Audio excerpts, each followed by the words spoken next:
Le 10 janvier 1973, le ciel de San Justo dans la province de Santa Fe devint un sombre présage de l'inimaginable. À 14h15, un nuage noir commença à tourbillonner lentement à l'horizon. Pour beaucoup, ce n'était qu'une tempête de plus. Mais en réalité, c'était la naissance d'un monstre qui allait provoquer des ravages jamais vus dans l'hémisphère sud. C'est l'histoire d'une tempête parfaite, de ceux qui ont survécu pour raconter l'histoire. Et de la façon dont la science peine encore à comprendre son ampleur. San Justo, paisible village au cœur de la province argentine de Santa Fe, s'éveilla ce mercredi 10 janvier 1973, avec la même routine estivale. Les rues poussiéreuses vibraient à peine du murmure des premiers commerces ouvrant leurs portes, tandis que les habitants profitaient des premières heures du jour pour faire leurs courses avant que la chaleur ne devienne insupportable. À première vue, tout semblait normal. Personne n'aurait pu imaginer que ce serait le dernier lever de soleil pour des dizaines de familles, et qu'en quelques heures seulement, le paysage serein se transformerait en un champ de ruines. La matinée commença avec une étrange sensation. La chaleur était étouffante, dense, comme si l'air collait à la peau. Certains anciens du coin diront plus tard que le ciel avait changé de couleur, avec des torcumulus se formant à l'horizon, si gros et si lourds qu'ils semblaient menacer de s'abattre sur la ville. Les radios locales ne parlaient que du temps étouffant, tandis que les familles préparaient le déjeuner et se réfugiaient dans la sieste obligatoire. C'était le moment idéal pour se reposer, et le moment idéal pour que la catastrophe prenne tout le monde par surprise. Liliana Sacco, à peine 17 ans, était allongée sur son lit avec un livre. Elle détestait dormir après le déjeuner, mais cet après-midi-là, la chaleur était si écrasante qu'elle pouvait à peine tourner quelques pages avant de s'effondrer. À quelques pâtés de maison de là, Anna Maria Maidana, 23 ans, sentit quelque chose d'étrange flotter dans l'air. Son père cria depuis la cour. « Fermez tout, une grosse tempête approche !» Elle courut verrouiller portes et fenêtres, ignorant que ces moments marqueraient sa vie à jamais. Au même moment, Esther Grosso faisait le ménage, sa fille de 9 mois dormant dans ses bras. Par la fenêtre, elle vit quelque chose qui lui glaça le sang. Des nuages changeant de couleur, des débris volants, des branches jaillissant comme des lances. C'est alors qu'elle entendit un bruit indescriptible, quelque chose qu'elle se souviendrait comme le rugissement de 1000 trains fous. Elle courut serrer dans ses bras sa petite Maria Alejandra, et à cet instant, tout changea. L'air, lourd comme un animal accroupi, était chargé d'électricité. Personne à San Justo n'avait jamais rien connu de tel. Il y eut des orages, certes, même violents, mais rien qui ne laissait présager la fureur de ce qui allait se produire.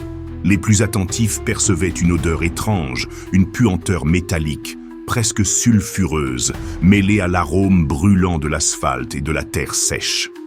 C'était le prélude à l'enfer. Les aiguilles de l'horloge indiquaient 14h15. C'est alors que le ciel sombre et tourbillonnant commença à tournoyer. Aux abords de la ville, près des voies ferrées du général Belgrano, une colonne de vent s'éleva telle une géante, un monstre qui en moins d'1 minute atteignit la catégorie la plus élevée de l'échelle Fujita. F5. Pour les habitants, c'était comme si une bête noire était descendue du ciel. Les premières secondes furent pleines de confusion. Certains, dans les maisons, jetaient un coup d'œil pour voir ce qui se passait. Anna Maria, par pure curiosité, entr'ouvrit la porte qu'elle s'était empressée de verrouiller et vit quelque chose qu'elle n'oublierait jamais. Ce n'étaient pas des feuilles, ni des papiers qui volèrent dans le ciel, mais des tôles, des toits, des branches, des réfrigérateurs et même des animaux emportés par le vent violent. Des centaines de petits morceaux de papier, pensa-t-elle d'abord, jusqu'à ce que l'horreur la force à refermer la porte. Ce qui n'était au départ qu'un nuage noir à l'horizon s'est transformé en une colonne tourbillonnante aux proportions dantesques, un mur d'air et de débris. La tornade s'est propagée depuis la périphérie de la ville, près des voies de ferrée du général Belgrano. Sa naissance était presque imperceptible pour la plupart des habitants. Mais pour ceux qui vivaient à la campagne, le spectacle était terrifiant. Une spirale sombre s'élevant du sol, engloutissant poussière et débris tandis que le ciel prenait une teinte violette. La pression atmosphérique a chuté brusquement. Beaucoup ont décrit une étrange sensation corporelle, comme si le vent les arrachait le souffle. Puis vint le silence, un bref silence presque surnaturel, puis le rugissement du chaos. Liliana Sacco était sur le point de s'endormir lorsqu'elle entendit un bruit qu'elle ne put ignorer. « C'était comme si 1000 trains passaient au-dessus de ma tête », dirait-elle des années plus tard. Elle sentit le sol trembler. Tout bougeait. Elle courut vers un coin près de l'armoire, à la recherche d'un abri de fortune, mais elle n'eut pas le temps. Une force invisible arracha la porte de l'armoire et la projeta dans les airs. Liliana était coincée sous des débris, une poutre appuyée contre sa poitrine, la boue et la poussière lui masquant le visage. Elle pouvait à peine respirer. À quelques pâtés de maison de là, Anna Maria Medana tentait de fermer sa porte d'entrée lorsqu'elle aperçut des centaines de petits morceaux de papier dans les airs. Il ne lui fallut qu'un instant pour comprendre qu'il ne s'agissait pas de papier, mais de feuilles de métal, de branches, de bois et de morceaux de toiture qui volaient dans tous les sens. Le vent était si fort que lorsqu'elle essaya de pousser la porte pour la verrouiller, la rafale la projeta en arrière. Elle se souvint ensuite d'une étincelle à la tête, puis de la pluie glacée qui lui frappa la peau. Elle se réveilla à moitié nue au milieu d'une rue qui n'existait plus.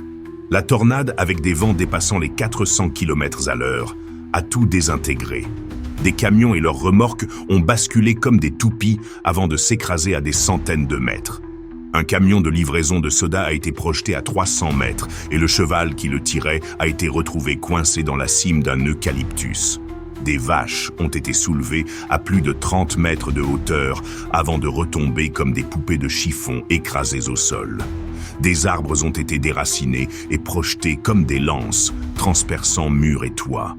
Chez elle, Esther Grosso sentait le vent arracher toutes les fenêtres et toutes les portes, tandis qu'elle serrait son bébé de 9 mois dans ses bras. C'était comme si on nous projetait en l'air, raconta-t-elle plus tard. Son autre fille, Monica, à peine âgée de 3 ans, était coincée sous les décombres aux côtés de sa grand-mère. Le vent était impitoyable. Lorsque tout s'est calmé, Monica ne respirait plus. Esther n'oublierait jamais cette image. La fureur de la tornade ne s'est pas limitée à détruire des maisons. Elle a arraché des véhicules de leurs fondations. Une voiture garée devant un hôtel a été retrouvée épave, moteur coupé, à plus de 300 mètres.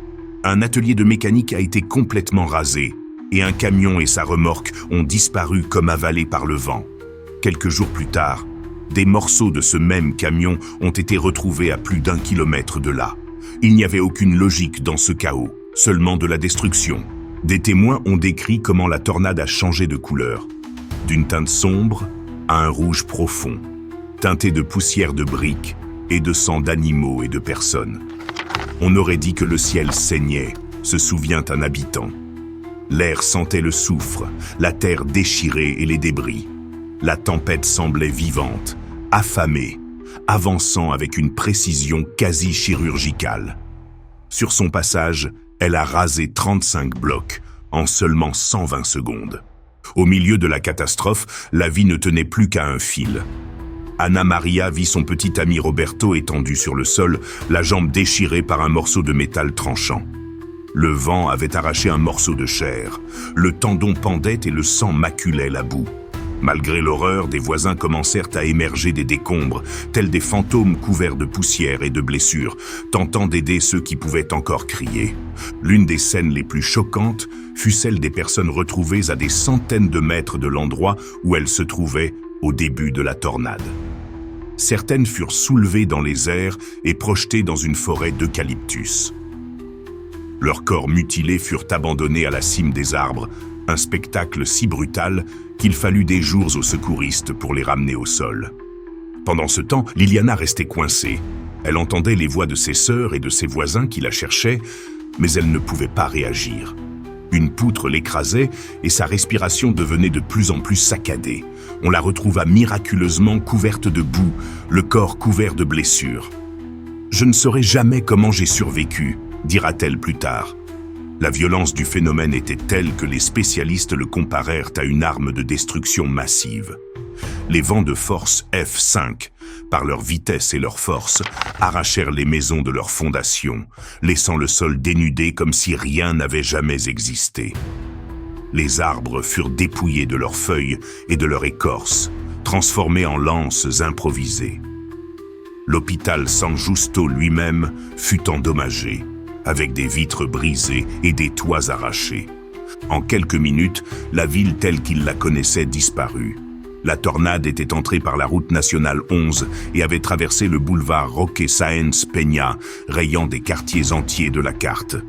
Une voiture fut retrouvée encastrée au rez-de-chaussée d'un hôtel. Les bâtiments en briques, qui semblaient solides, furent pulvérisés. L'ampleur du désastre fut telle que les survivants, stupéfaits, crurent qu'une bombe était tombée sur San Justo. Et puis, aussi vite qu'il était apparu, le monstre disparut.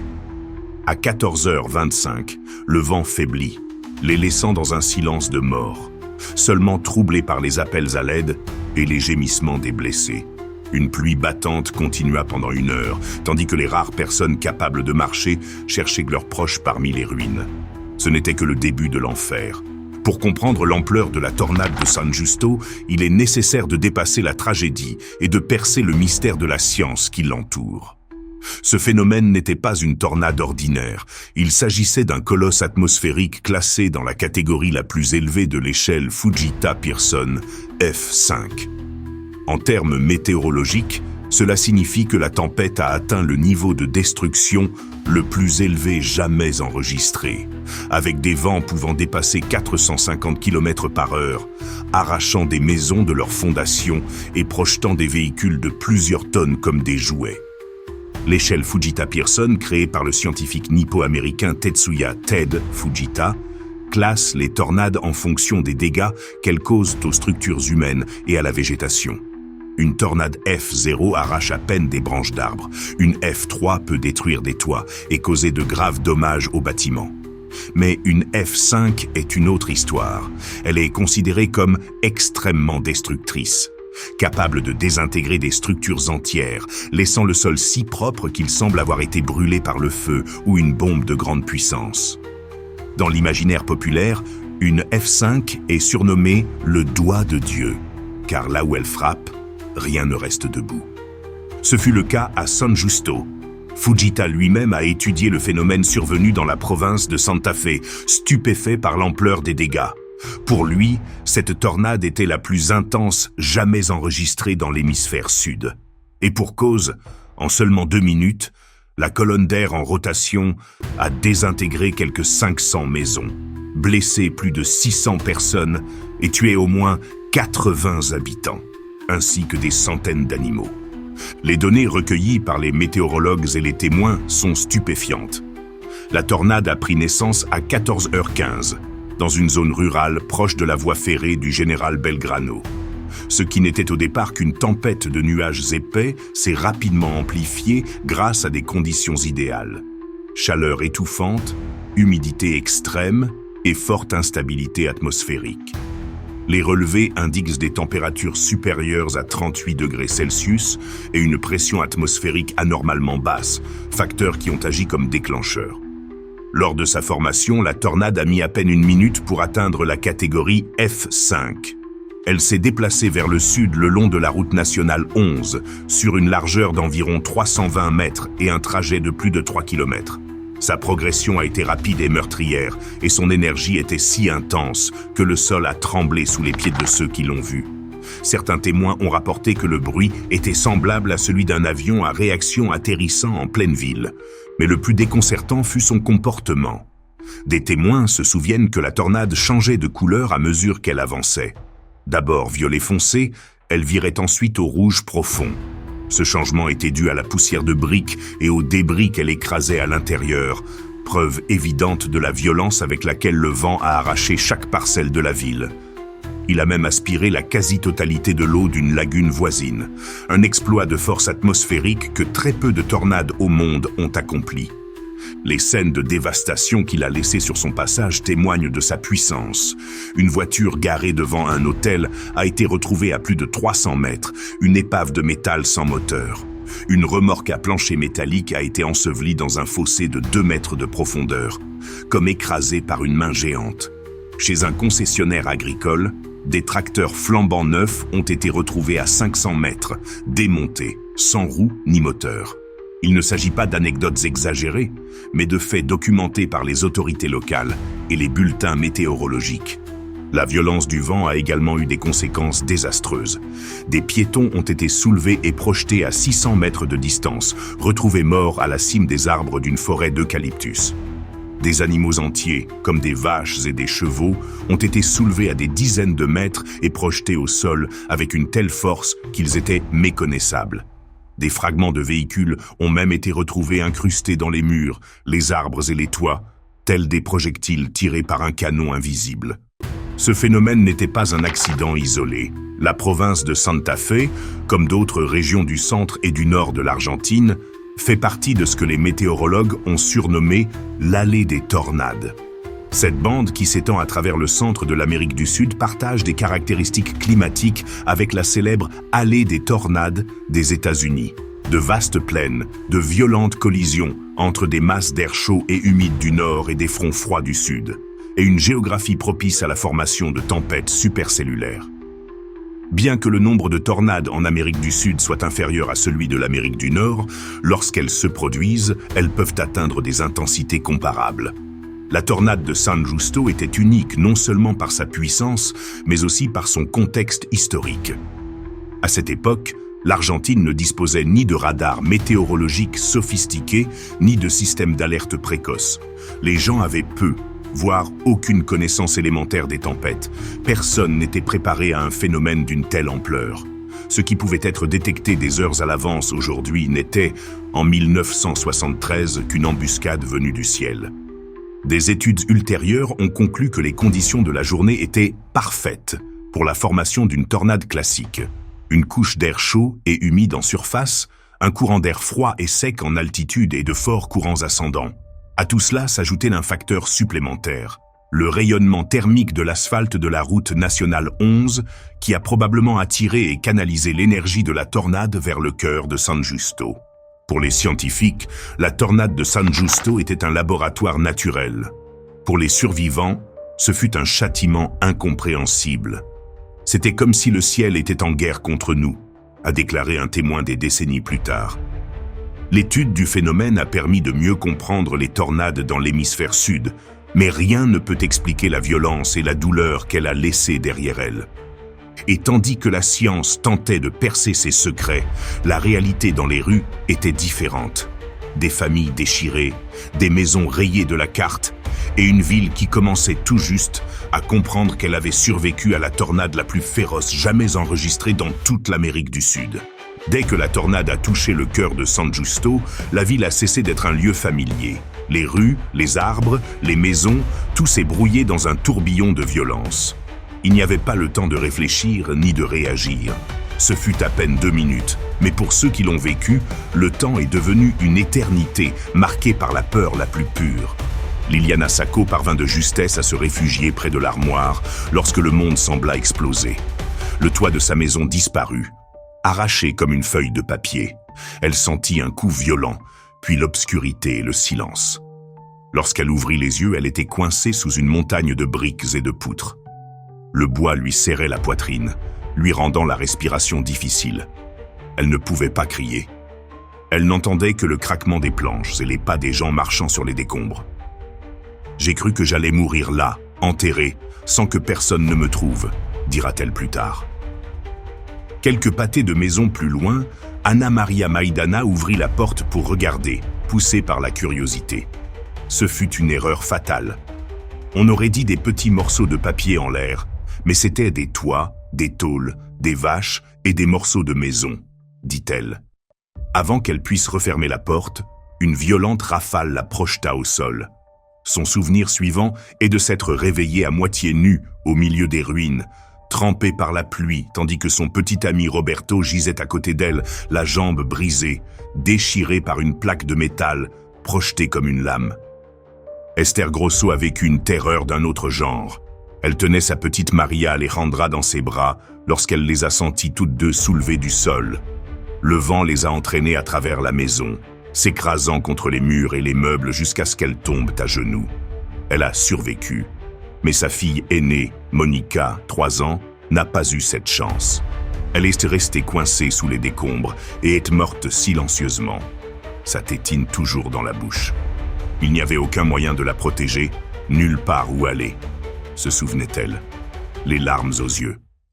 Dans les rues, le spectacle était apocalyptique. Des gens erraient nus, la peau marquée par les blessures par balles.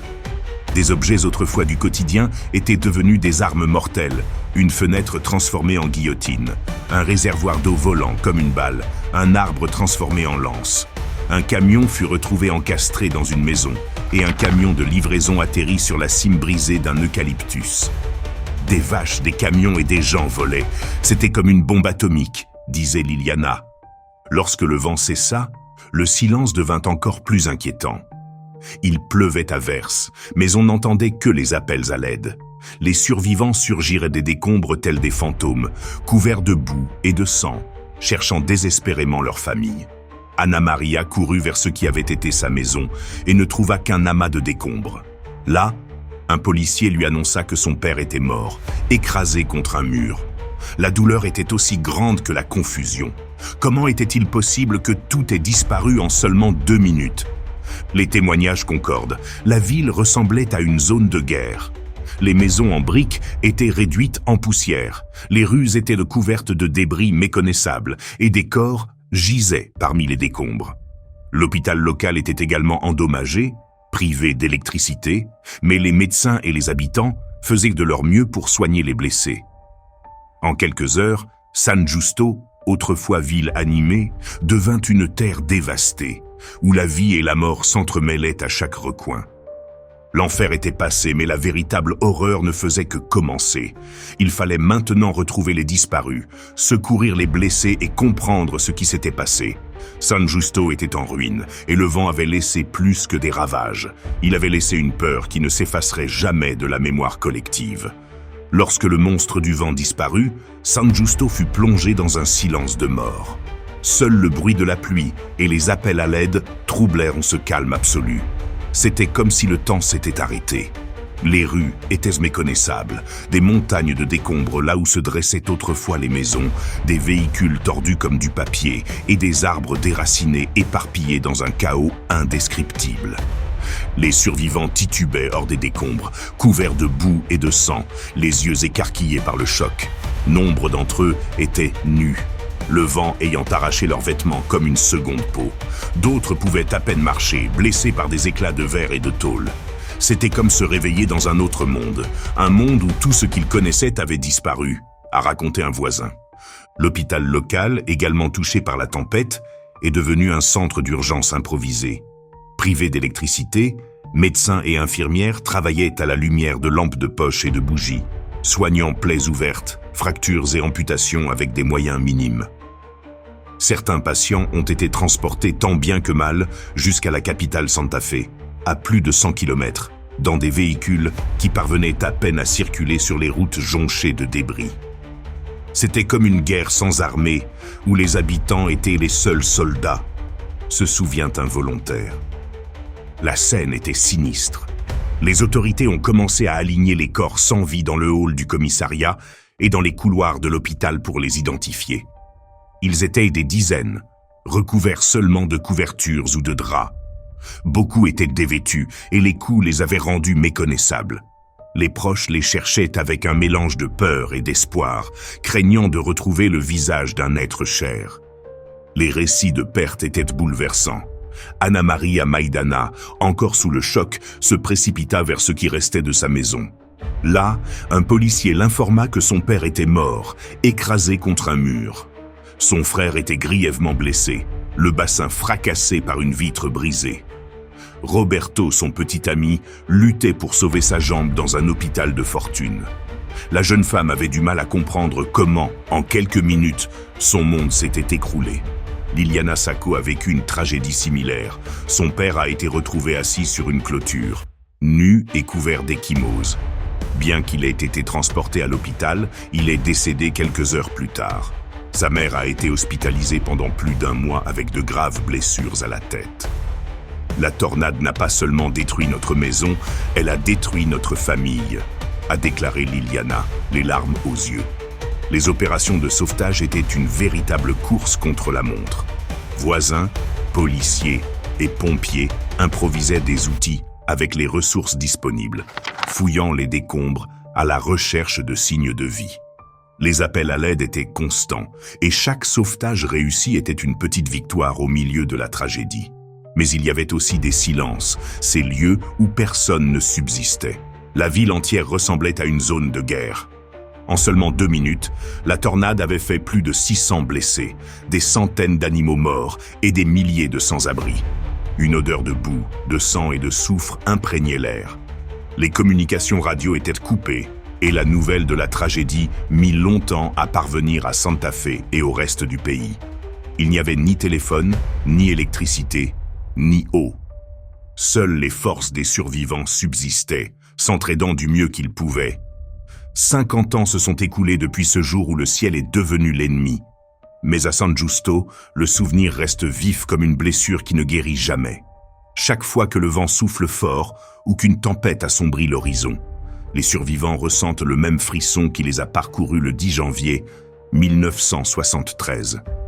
La tornade n'a pas seulement détruit maisons et rues, elle a anéanti le sentiment de sécurité que la petite ville pensait avoir. Les histoires de ceux qui ont survécu à la catastrophe sont empreintes de douleur, mais aussi d'une force admirable. Esther Grosso, qui a perdu sa fille, Monica, cet après-midi-là, a encore le sentiment que sa vie a été divisée entre un avant et un après. « Nous avons tous perdu quelqu'un », répète-t-elle d'une voix brisée. Pourtant, elle n'a jamais cessé d'être reconnaissante pour la vie de son autre fille, Maria Alejandra, qui a miraculeusement survécu avec seulement une cicatrice au dos.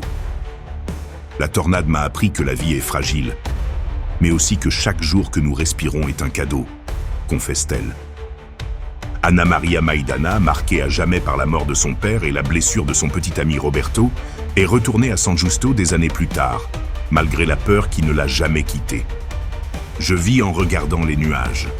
La peur ne disparaît pas, mais elle fait partie de moi, » dit-elle. Liliana Sacco, quant à elle, a passé 40 ans sans pouvoir parler de ce qui s'était passé. Le silence était sa façon de survivre. Je pensais me protéger en gardant le silence, mais en réalité, j'étais prisonnière de cette journée, admet-elle. La reconstruction de San Justo fut un travail titanesque. Des milliers de personnes se retrouvèrent sans abri, sans bien, sans rien. Le chanteur Ramon Palito, Ortega, collecta des fonds pour construire un nouveau quartier, qui porte encore son nom en signe de gratitude. La solidarité devint le moteur d'une ville meurtrie, où chaque habitant apporta sa contribution pour redonner un peu de dignité à ceux qui avaient tout perdu. Cependant, la tornade a laissé des traces invisibles, plus profondes que n'importe quelle blessure physique. De nombreux enfants ont grandi avec le traumatisme d'avoir vu leurs parents ou leurs voisins mourir. Et les adultes ont porté le fardeau de ne pas pouvoir expliquer pourquoi certains ont survécu et d'autres non. C'est une question qui ne me quittera jamais. Pourquoi moi ? Se demande Liliana. Pour certains, la seule réponse possible était la foi. Chaque matin, je remercie Dieu d'être en vie. J'ouvre les bras, je respire et j'apprécie le chant des oiseaux. Quand on touche le fond, chaque journée ensoleillée est un miracle, dit-elle. Aujourd'hui, San Justo se souvient de la tornade non seulement comme d'une tragédie, mais aussi comme d'un symbole de résilience. Les survivants, par leurs témoignages, ont transformé la douleur en mémoire vivante, partageant leurs histoires pour que les nouvelles générations comprennent la fragilité de la nature et la force de l'esprit humain. Documentaires, livres et hommages ont perpétué l'histoire de ce jour où le vent a tout emporté. Mais au-delà de la science, des chiffres et des histoires, il reste l'apprentissage. La tornade nous a appris que la vie peut basculer en un instant, que la nature possède une force capable de tout réduire en cendres, mais aussi que la solidarité et le courage peuvent reconstruire même ce qui semblait perdu. Un demi-siècle plus tard, le souvenir de la tornade de San Justo perdure, non seulement dans les témoignages des survivants, mais aussi au cinéma. En 2018, un groupe de jeunes de Santa Fe a décidé que la tragédie ne pouvait rester confinée au silence ou dans de vieilles coupures de journaux. C'est ainsi qu'est né Voragine, un court-métrage documentaire qui reconstitue, avec une force visuelle et émotionnelle unique, les moments les plus sombres de ce 10 janvier 1973. Réalisé par Fernando Molinas Walshi et produit par Imanol Sanchez, ce projet va au-delà de la simple chronique des événements.